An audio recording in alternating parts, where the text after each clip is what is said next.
a worthless bunch of words that was never good enough to publish.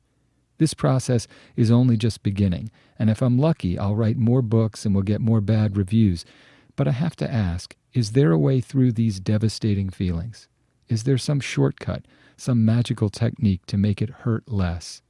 How do you guys do it? How do you manage these responses to your work and not let them diminish you? Yours, thin-skinned writer. Yeah. I so sympathize with this writer's feelings. I know exactly how this feels. It really is so universal, this experience of having to deal with negative criticism when you put something out in the world. That's right. You put it out in the world, and then it belongs to the world. And thin-skinned writer, it's a really tough arrangement.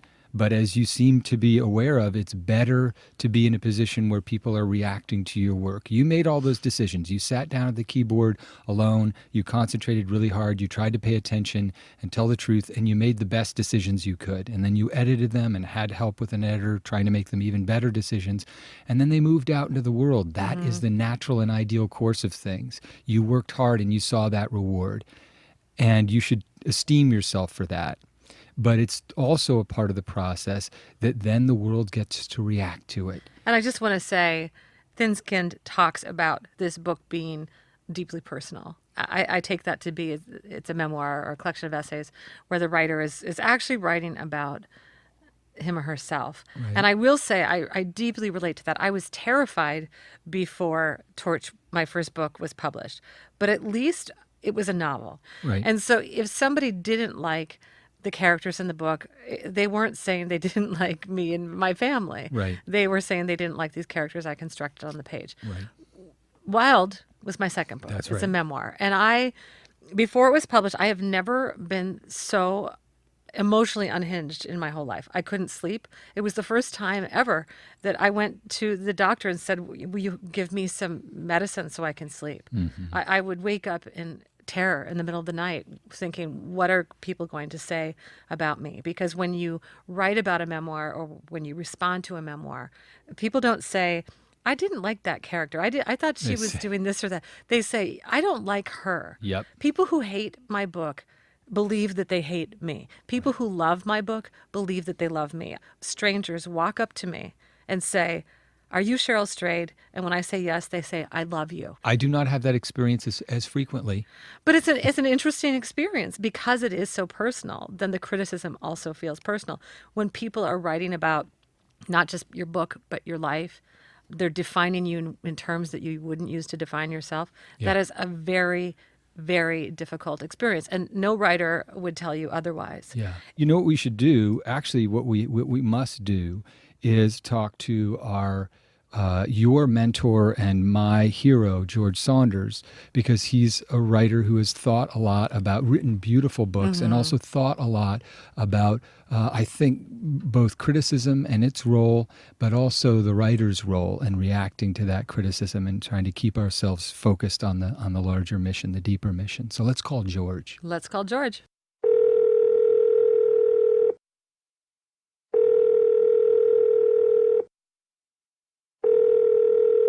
Hello. Hello. Hey, Steve. Hi, Cheryl. It's our favorite George, person. can you hear us? Yeah. I'm going to put my headphones in a second. Okay. Hey, is this better? Yeah, it's perfect. Hi, that's better. Okay.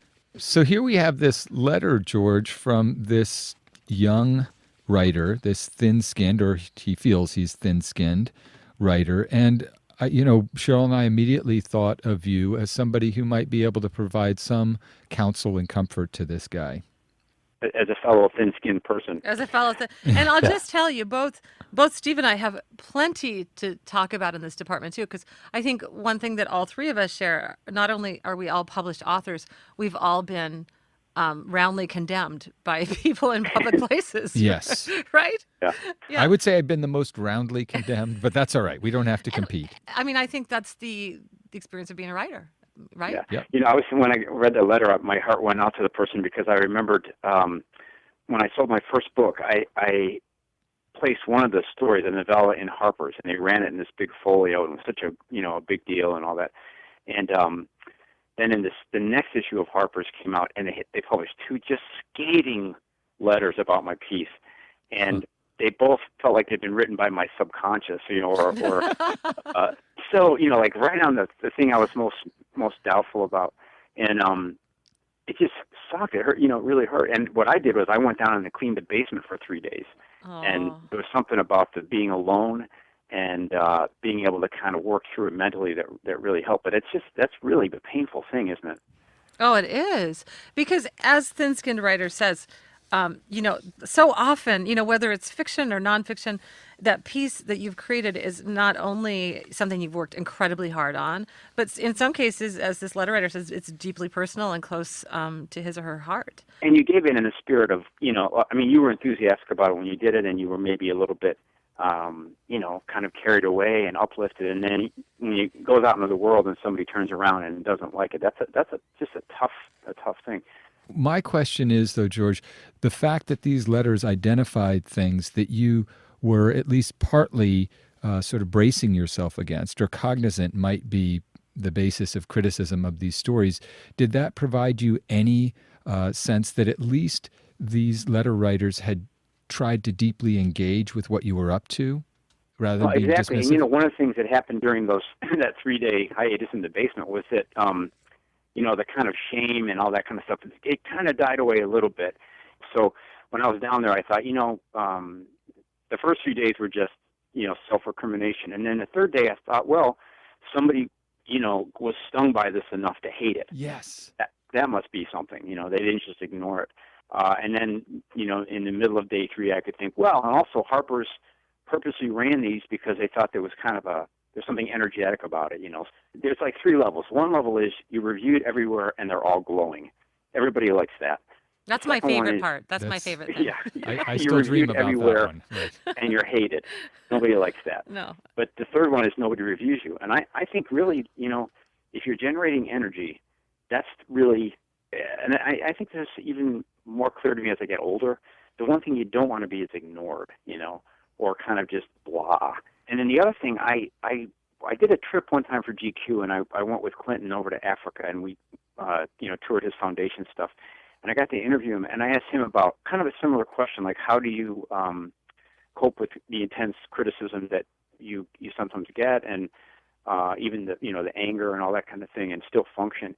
And he told me something, and I'll paraphrase this probably badly, but he said he got advice from Hillary on this, which was basically that of course it hurts, and of course your tendency is to kind of curl up in a ball and deflect it, to like shoot the messenger or go into a defensive posture. But she said the more powerful thing to do is to kind of open yourself up. And I kind of imagine like Saint Sebastian, like, okay, hit me with whatever you got. Don't close yourself up at all. Let it hit you and hurt you.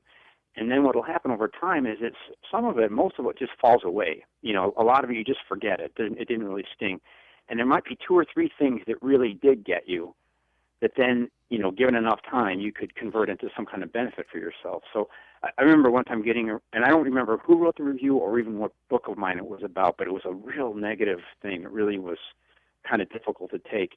But in the middle of that, the writer said something like, Saunders writes better out of love than out of anger.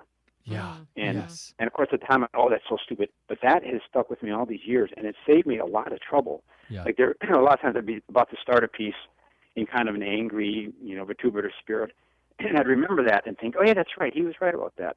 So I don't even remember who it was, but it was a gem. If I just, but you had to wait a really long time for it to start feeling that way. Yeah, I think it's important to think about that. I mean, obviously there are different kinds of critics. There are, the internet trolls, the people who just want to say nasty things about you or about your work. And oftentimes those people, I've found certainly in my case with Wild, people who haven't even read the book. Right. They weigh in on it because they're aware of it and they're They've angry. seen the movie poster. Yeah. Right. And, so those people, first of all, I should just say to Thin Skinned Writer, I think that it always hurts when people say mean things about you, whether you're a writer or an accountant or a doctor or a teacher.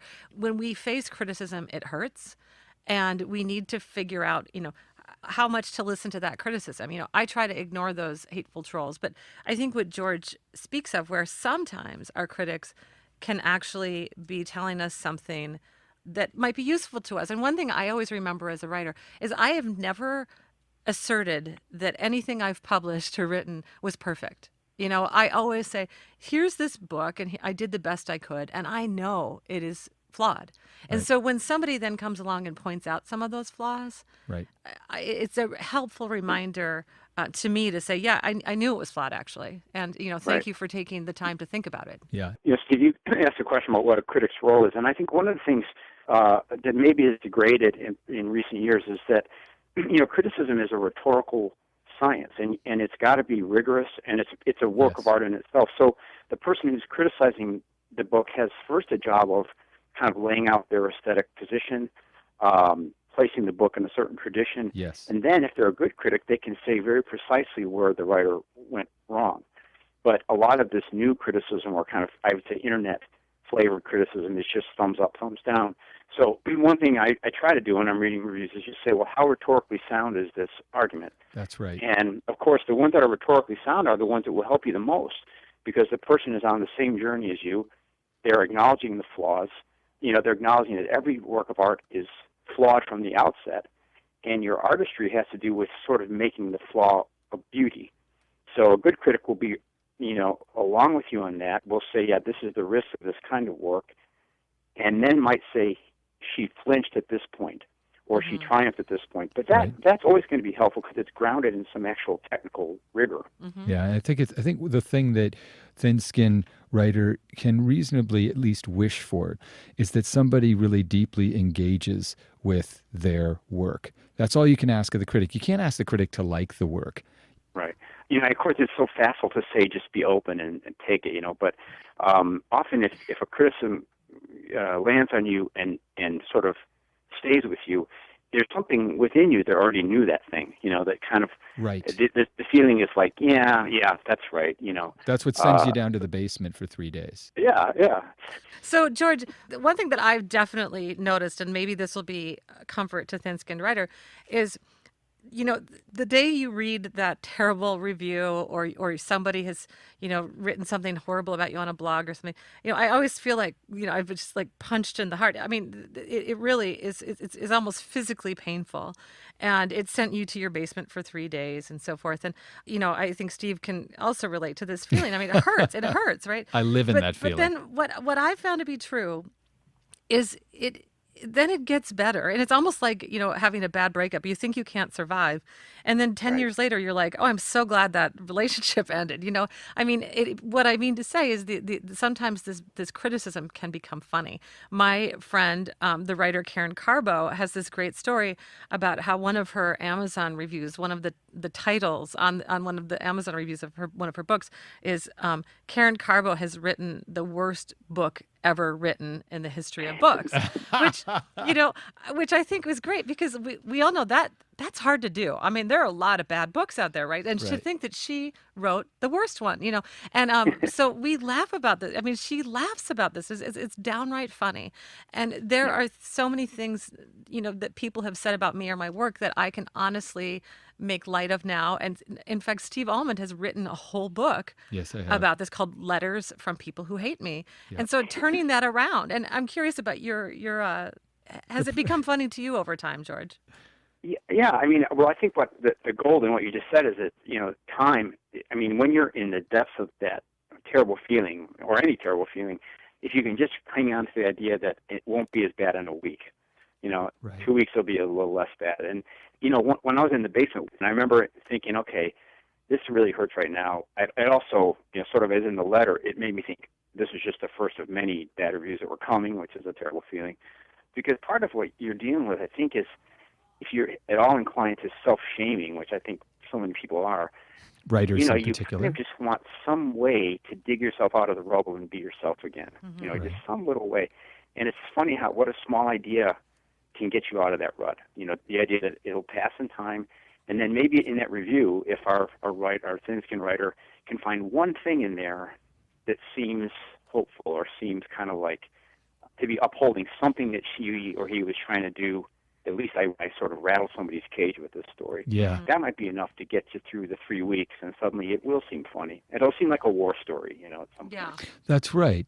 And I love the idea also that, hey, you're an artist. Part of your job is to Yeah. be disruptive. Don't get all surprised when people are disrupted and they express that to you. Hmm. You know, people should be agitated. We're in the business of unbearable feelings and implicating Yeah. the reader. And if one of those readers happens to be a critic, they're going to tell you about it. A good, or at least a well-intentioned review always has something to teach you, even if it's that you really are disruptive in this particular way, or you're most effective when you're disruptive out of love rather than contempt, or whatever it And is. the other thing, and I find myself getting a little bit, I don't know, impatient or something with the MFA culture that we've made, and that, sometimes a bad review is correct.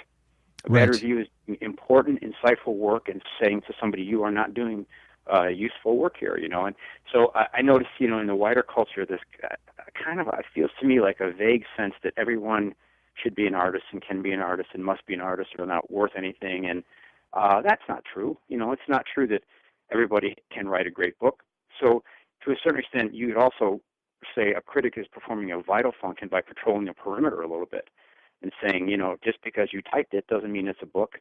But so, somewhere in there, when you get a bad review, I think you have to also, as I said earlier, say, well, maybe they're right. If we're going to continue to value art, we have to also say that it's not necessarily a 100% hit rate kind of thing. Not everybody is a great writer. Not every book is a great book. And that's part of the very dangerous thing that we enter into. And a lot of great writers have written less than great books. Right, So, necessarily. I mean, It's and a that's great part book. of a career. I mean, I frankly, I think we all probably have one of those books in us, Interestingly, I have several. maybe. But, Yeah, but I'm working on one right now. right, right. But what's interesting? It's like, it's so true, and we lose sight of that. Like, look, hey, it's hard to be a writer. It's hard to write a book, but it's also like you worked really hard at something and you put it out in the world, and now it belongs to the world. It does. And even if it's, you could write a great book that has one lousy story or a passage that feels mawkish and artificial. You made those decisions. You decided to put it out in the world. You have to stand by those decisions. If a good critic picks up on the fact that you've been evasive or fraudulent or histrionic or false in a particular moment, I don't think a writer can argue with that. You made those decisions because you were the person who put it into the world. Yeah. George, obviously you were and are such an important mentor to me in so many ways. I learned so much from your beautiful writing, your great teaching, but also your counsel in this particular area. And all of this stuff we've been talking about, you told me all of that. But we also talked about the flip side of that you listen to your critics and you try to take what you can from them, what you can learn from that. Right. And you also let them go. You also say, okay, I'm going to do my work. Do you remember telling me that, George, that giving me that Yeah. kind of advice? Yeah, because otherwise, if you don't have that attitude, you end up just being a kind of a pleaser. Right. You're going to do just exactly what will keep you out of trouble. And who wants that? But as you say, at the end of the day, I think you have to say, I'm doing this for personal reasons. I'm trying to reach the light. To get there, I might have to, I might be a little visionary. I might be a little bigger than somebody can understand at a time. But my goal is to be my best self. Mm-hmm. But I tend to evaluate everything in terms of whether it'll help me with the next book. Mm-hmm. So the main pain of a bad review for me is that it might make you sort of non-viable. And if your reviews are crushing enough and they either stop you from writing or stop people from publishing you. So that I found that's one way to get out from under them. Like if you get a bad review, is it going to stop you from writing the next Mm-hmm. book? If not, then you got to kind of shrug it off and keep going. We're supposed to be playful. This is not like no one. When you write a bad book, nobody dies usually. Nobody. So I think for me the most important thing, and the thing I would say to the letter writer is, just don't let them get your sense of play, because that's the reason you started doing this, to be playful and to give pleasure. And when it starts locking up and getting serious and starts feeling like you're implicated as a human being, then there's something, to be worked with in your understanding of who it is that's criticizing you. For me anyway, the neurotic perfectionist in me, when a bad review comes in, the tendency is to go, I knew it, I'm terrible. So I think the great ones are the ones who just, like Dickens, they just crank them out, and they're going to reinvigorate their sense of play every time not for any reason other than they like to play. Yeah. And they're going to recognize anything that shuts them down and makes them pain-racked as the enemy. I think for me, that's really important to remember. This is not killing anybody. Yeah, it's a variation of I think it's a John Cale line, that the idea that self-consciousness is the death of art. And when a critic comes along and gets in your head, they're basically making you self-conscious. Mm-hmm. And that's the most crippling side effect, is that this guy, thin-skinned writer, is sitting there saying exactly what George just said. I knew it. It's terrible. It is bad. A worthless bunch of words that was never good enough to publish. And in fact, that self-consciousness acts upon his artistic creative impulse like hydrochloric acid acts on your skin. It just absolutely eats away at it. We need to be loose enough and improvisatory enough to be able to, imagine what we're going to imagine without sitting there saying, well, now what is that hovering critic in my mind or out there on the internet going to say about this? Right. Just don't let them get your sense of play. Oh, George, thank you so much. It's just a pleasure to see your mind at work on the page and just talking with us. And, I think I speak for Cheryl and almost all of our listeners in saying whatever crappy book you're working on, We can't we're wait all to read eager it. to read it. Exactly. I'll fix it before I send it out. Awesome. Okay, George. I thank you guys. All right, Take care. Bye-bye. Bye. Bye.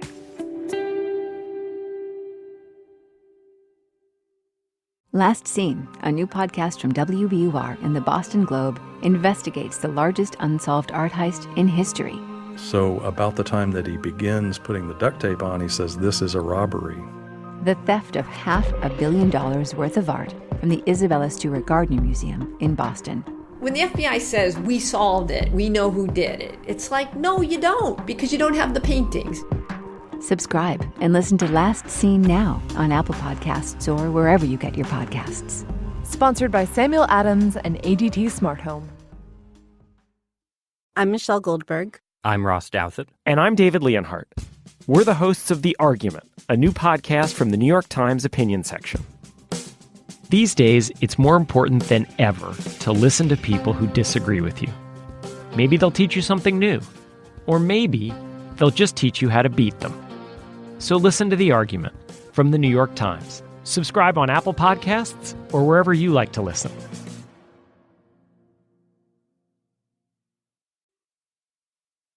So George has signed off, so we can both admit that we have like these huge soul boners for like George I love Saunders. George.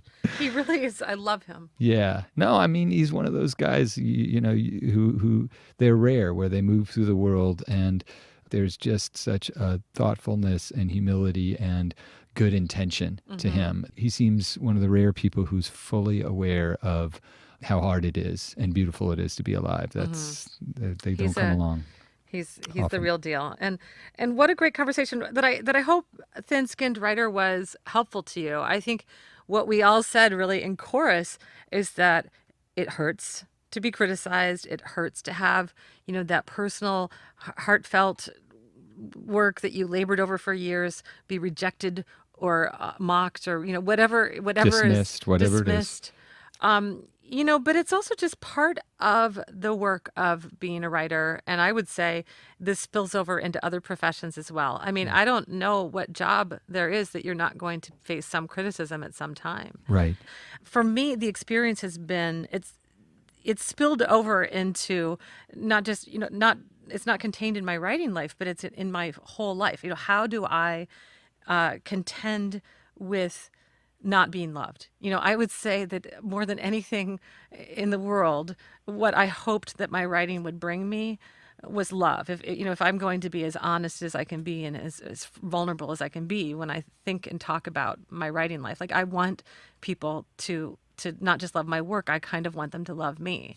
And so when I've had to have the experience where it's like right there, it's on my computer screen or sometimes in print that I am not loved.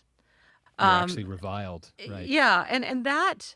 Thank you for putting such a fine point on that too. Well, but it gets vicious. No, and I also don't want to overstate it. I've also read many times that I have been loved, and both things, I think initially messed with my head. Like I actually have had to kind of do personal work on myself to deal with being loved and being not loved, and to say, well, what does this mean for me as a human?